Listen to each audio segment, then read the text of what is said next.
नाज़रीन, नवांखे आम ख़बर ॾियूं त तुर्किया ऐं शाम जे मुख़्तलिफ़ इलाइक़नि में ज़िलज़िलो आयो आहे, जंहिं बाद फ़ौतियुनि जो अंगु वधी 1700 खां वधी वियो आहे।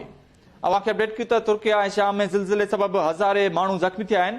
केतिरियूं इमारतूं ढही पट पइजी वियूं आहिनि। अवांखे इहो ॿुधायूं त तुर्क सदर रजब तैयब उर्दुगान ख़ौफ़नाक ज़िलज़िले बाद मुल्क में एमरजेंसी लागू करे छॾी आहे। तुर्किया में फ़ौतियुनि जो अंगु 1014 थी वियो आहे। हज़ारे माण्हू ज़ख़्मी आहिनि।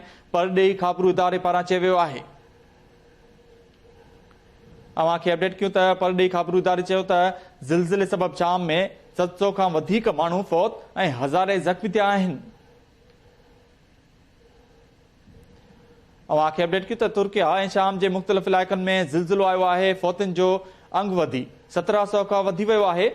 तुर्किया ऐं शाम में ज़िलज़िले सबबि हज़ारे माण्हू ज़ख़्मी थिया आहिनि। केतिरियूं इमारतूं ढही पट पइजी वियूं आहिनि। तुर्क सदर रजब तैयब उर्दुगान ख़ौफ़नाक ज़िलज़िले बाद मुल्क में एमरजेंसी लागू करे छॾी आहे। तुर्किया में फ़ौतियुनि जो अंगु 1014 थी वियो, जॾहिं त हज़ारे माण्हू ज़ख़्मी आहिनि। ख़बरूं इदारे चयो आहे त ज़िलज़िले सबबि शाम में 700 खां वधीक माण्हू फ़ौत थिया आहिनि। हज़ारे ज़ख़्मी आहिनि।